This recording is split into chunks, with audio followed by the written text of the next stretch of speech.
सभी आज हम देखने वाले हैं मिस्टर बच्चन। मूवी की शुरुआत में हम ठाकुर नाम के एक जमींदार को देखते हैं और ठाकुर बहुत सारे पैसे लेकर अपने घर जा रहा होता है। तभी वहाँ पर कुछ गुंडे आ जाते हैं। वो सभी ठाकुर के पैसे लूटने की कोशिश करते हैं दोस्तों, लेकिन इतने में वहाँ पर बच्चन आ जाता है। और दोस्तों बच्चन इस मूवी का हीरो है। बच्चन पहले सभी गुंडों को मारता है और एक एक करके सबकी अच्छी चटनी बनाता है। बच्चन की इस तरह बहादुरी देखकर ठाकुर उससे बड़ा इंप्रेस हो जाता है दोस्तों, और कहता है कि तुम बहुत अच्छा इंसान हो। अब क्या तुम मेरी बेटी से शादी करोगे? डायरेक्ट प्रपोजल दोस्तों, डायरेक्ट। बच्चन ये देखकर बड़ा शौक होता है कि पहली बार मैं इनसे मिला हूँ और मुझे देखकर डायरेक्ट अपनी बेटी का रिश्ता मांग लिया। वाह। बच्चन कहता है कि मैं आपकी बेटी से शादी करने के लिए तैयार हूँ, पर आपको मेरी फैमिली से शादी की बात करनी पड़ेगी। ठाकुर कहता है तो एक काम करो, कल अपनी फैमिली को लेकर मेरे घर आ जाना, वहीं मैं तुम्हारी फैमिली से शादी की बात कर लूंगा। अगले दिन दोस्तों बच्चन अपनी फैमिली के साथ ठाकुर के घर पर आ जाता है और वहाँ बच्चन देखता है कि ठाकुर की बेटी काफी मोटी है।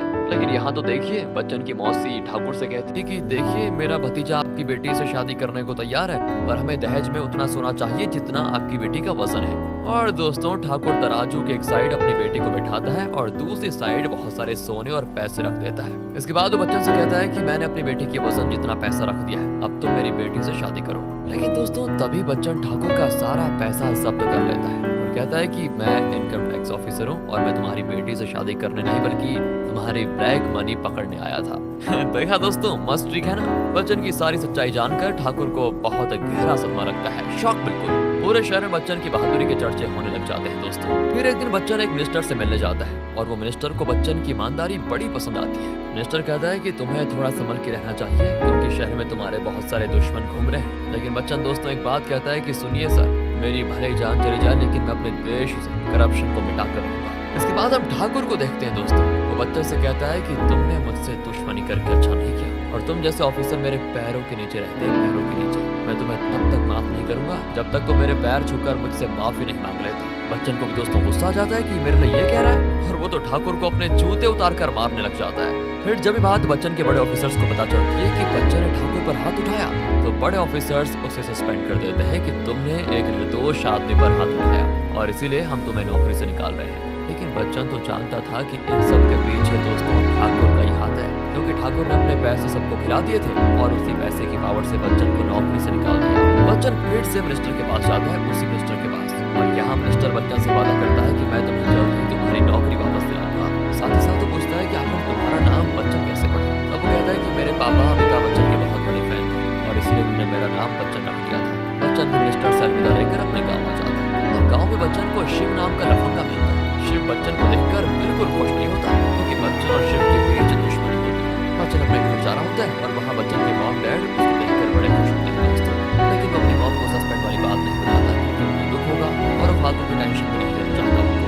अगले दिन हम सुनील नाम के एक आदमी को मंदिर में देखते हैं और वहाँ सुनील पंडित जी से कहता है कि मुझे अपनी बेटी के लिए आरती कराना है। और दोस्तों सुनील की बेटी का नाम माया होता है और जब माया साइकिल से मंदिर जा रही होती है तभी उसका दुपट्टा साइकिल में फंस जाता है और इतने में वहाँ पर वो शिव आ जाता है दोस्तों माया की मदद करने के लिए। शिव साइकिल से माया का दुपट्टा निकालने की बहुत कोशिश करता है लेकिन चाह के भी कुछ नहीं कर पाता, नहीं निकाल पाता उसको। मतलब कुछ देर के बाद होता यह है कि बच्चन वहाँ से गुजरता है और जब बच्चन माया को देखता है ना तो वो पहली नजर में उस पर फ्लैट दोस्तों। बच्चन माया के पास जाकर उसका दुपट्टा निकाल लेता है, साथ ही साथ वो माया का पीछा करते हुए मंदिर भी आ जाता है और बस उसे इम्प्रेस करने की कोशिश करता रहता है। साथ ही दोस्तों कहता है कि पता है मैंने आज से पहले इतनी खूबसूरत लड़की कभी नहीं देखी। माया भी कह देती है कि तुम जैसे ना मेरे पीछे घूमते रहते हैं और तुम कितनी भी कोशिश कर लो तुम मुझसे प्यार नहीं कर पाओगे और ना ही मैं।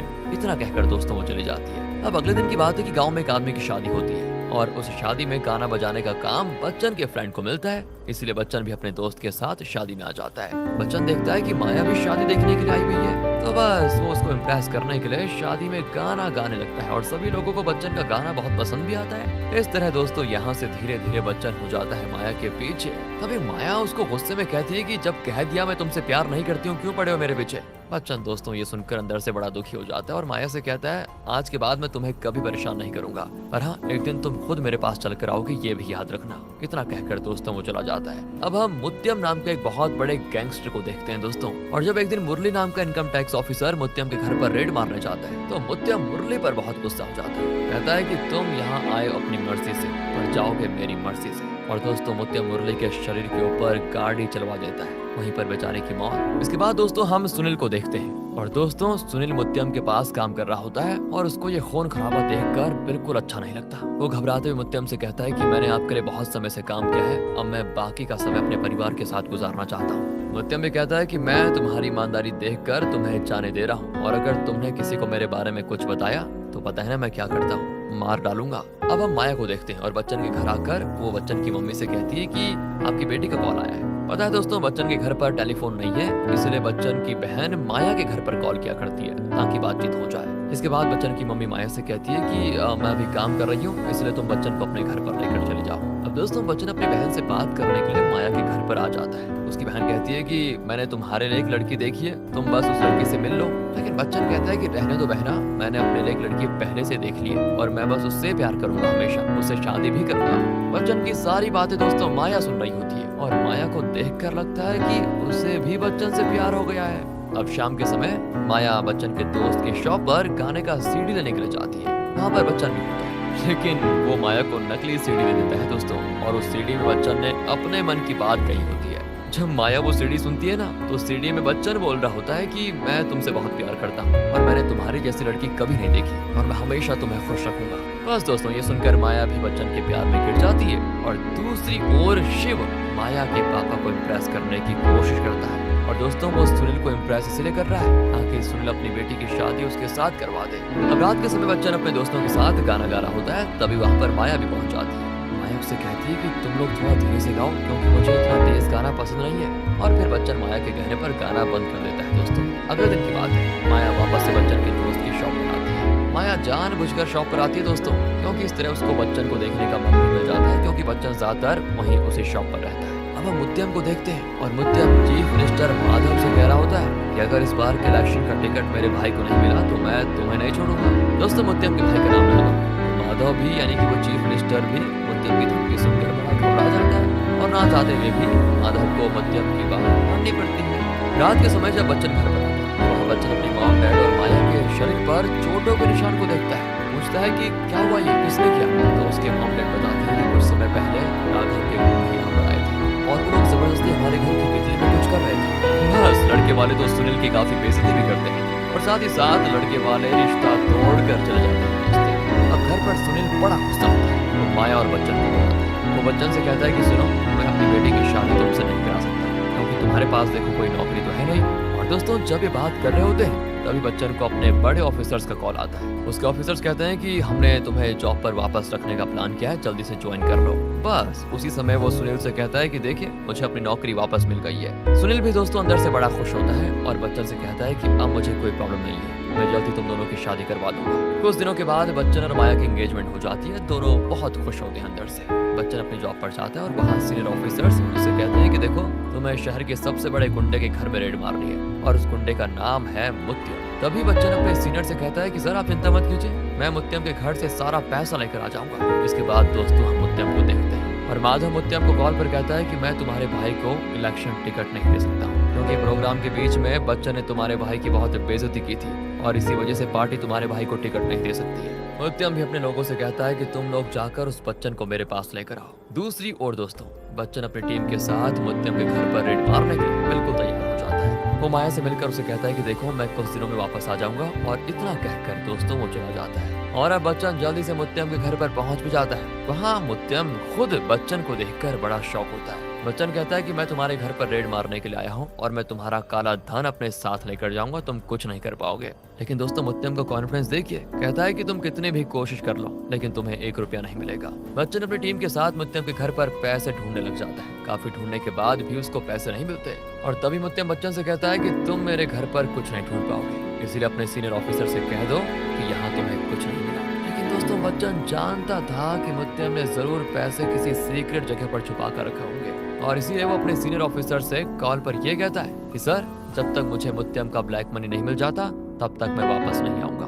मुत्यम भी बच्चन की बातें सुनकर बड़ा गुस्सा हो जाता है और अपने लोगों के साथ मिलकर बच्चन पे हमला करवा देता है। लेकिन बच्चन भी अच्छा ट्रेंड आदमी था, सभी गुंडों को मारने लग जाता है। तभी झगड़े में यह होता है कि बच्चन गन से दीवार पर गोली शूट कर देता है और दोस्तों गोली शूट करने की वजह से दीवार से सारे पैसे गिरने लगते हैं। इसके बाद बच्चन मुत्यम से कहता है कि देखो अब तुम्हें मुझसे कोई नहीं बचा सकता है, मुत्यम हर तरह से फंस चुका होता है दोस्तों, और इसीलिए वो पैसों से बच्चन को खरीदने की कोशिश करता है। वो सभी ऑफिसर से कहता है कि अगर तुमने मुझे जाने दिया तो मैं तुम लोगों को काफी पैसा दूंगा। सारे ऑफिसर्स इतने सारे पैसे देखकर मुत्यम की बात मान लेते हैं दोस्तों, और सभी फैसला करते हैं कि वो लोग मुत्यम के साथ हाथ मिला लेंगे। लेकिन बच्चन को ये बात अच्छे से पता होती है कि मुत्यम के घर में काफी सारे पैसे रखे हुए हैं। वो भी झूठ कह देता है कि ठीक है, मैं भी तुम्हारे साथ हूँ और मुझे तुम्हारे पैसे देखने हैं। फिर वो बच्चन को घर से सारे पैसे निकालने की इजाजत दे देता है। लेकिन दोस्तों जब बच्चन घर में घूम रहा होता है ना, तभी उसे मुत्यम की माँ मिलती है और वो बच्चन को कहती है कि मुझे पता है मेरा बेटा सही नहीं कर रहा, पर मैं अपने बेटे के खिलाफ नहीं जा सकती।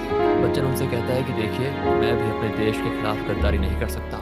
इसके बाद दोस्तों वो अपनी टीम के साथ मिलकर घर के सारे पैसे खोद कर निकालता है। और दोस्तों मुत्यम के घर में काफी सारे पैसे छुपे होते हैं, इसलिए उसको सारे पैसे ढूंढने में बड़ा टाइम लग रहा होता है। अब रात के समय मुत्यम बच्चन को मारने का प्लान बनाता है और वो अपने भाई से कहता है कि हमें पहले घर से सारा पैसा निकालना होगा, उसके बाद ही हम बच्चन को मार पाएंगे। और आधी रात में जब सभी सो रहे होते हैं, तभी मुत्यम के गुंडे घर से सारा पैसा निकाल कर ले जाने की कोशिश करते हैं। और सुबह मुत्यम बच्चन से कहता है कि अब तुम मेरा कुछ नहीं बिगाड़ सकते, क्योंकि घर में एक भी रुपया तुम्हें नहीं मिलेगा। इसके बाद दोस्तों बच्चन मुत्यम को अपने साथ घर के पीछे लेकर जाता है और वहाँ बच्चन ने सारे पैसे छुपाए होते हैं। कैसे बताता हूँ दोस्तों, बच्चन को ना पहले से पता लग गया था कि मुत्यम पैसे चुराने की कोशिश करेगा, और इसीलिए उसने रात के समय पैसों की निगरानी करनी शुरू कर दी। और जब गुंडे पैसे लेने आए थे ना, तभी मुत्यम ने गुंडों को मारकर वहां से भगा दिया था।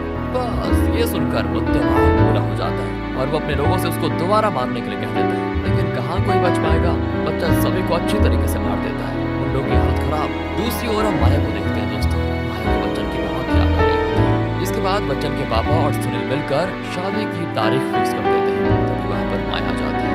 माया उनसे कहती है कि देखो, मुझे बच्चन से मिलना है, मुझे उसकी बहुत याद आ रही है। बच्चन के पापा कहते हैं कि अरे कुछ दिनों में वापस आ जाएगा वो, तब मिल लेना तुम दोनों। एक काम करते हैं, तभी तुम्हारी शादी फिक्स करेंगे। अब रात के समय बच्चन माया को कॉल करते हैं। माया पर वो बच्चन से पूछती है कि तुम घर कब आ रहे हो। वो भी कह देता है कि अरे चिंता मत करो, मेरी मैं जल्दी आ जाऊंगा। दूसरी ओर दोस्तों मुत्यम की माँ को हार्ट अटैक आ जाता है और मुत्यम फिर जल्दी से डॉक्टर को भी बुलाता है। डॉक्टर आकर उसकी माँ का इलाज करते हैं। कुछ देर के बाद उसकी माँ बिल्कुल ठीक हो जाती है। मुत्यम बच्चन से कहता है कि देखो, तुम ये रेट रोक दो, वरना तुम्हें पता नहीं चलेगा मैं तुम्हारा क्या हाल करूंगा, और तुम जानते नहीं हो मेरी पहचान कितनी है। बच्चन भी कहता है तुम अपनी बात कर रहे हो, अरे तुम मुझे नहीं जानते मैं कौन हूँ, और मैं तुम जैसे बेईमान आदमी को कभी छोड़ता नहीं हूँ, तुम मेरे बारे में जानते नहीं हो। दोस्तों रात के समय की बात है। अब माया बच्चन के लिए करवा चौथ का व्रत रखती है। माया चाहती है कि बच्चन माया को पानी पिलाकर इस व्रत को तोड़े, लेकिन माया को समझ नहीं आ रहा था कि आखिर वो बच्चन से मिले कैसे। तब माया शिव से कहती है, क्या तुम मुझे बच्चन के पास लेकर चले जाओगे। शिव भी कह देता है कि मैं जरूर तुम्हें उसके पास लेकर जाऊंगा। इसके बाद वो माया को लेकर मुत्यम के घर पर जाता है और वहाँ माया उससे मिलकर यानी कि बच्चन से मिलकर बड़ी खुश हो जाती है। उन दोनों को देखकर मुत्यम समझ जाता है कि जरूर माया बच्चन से प्यार करती है, और अगली सुबह मुत्यम अपने गुंडों को माया की घर की ओर भेज देता है और बच्चन से कहता है कि अगर तुमने मुझे नहीं छोड़ा तो मैं माया को मरवा दूंगा। लेकिन दोस्तों बच्चन अपने दोस्त विक्रम को माया को बचाने के लिए कहता है, क्योंकि विक्रम और बच्चन में बड़ी अच्छी दोस्ती होती है।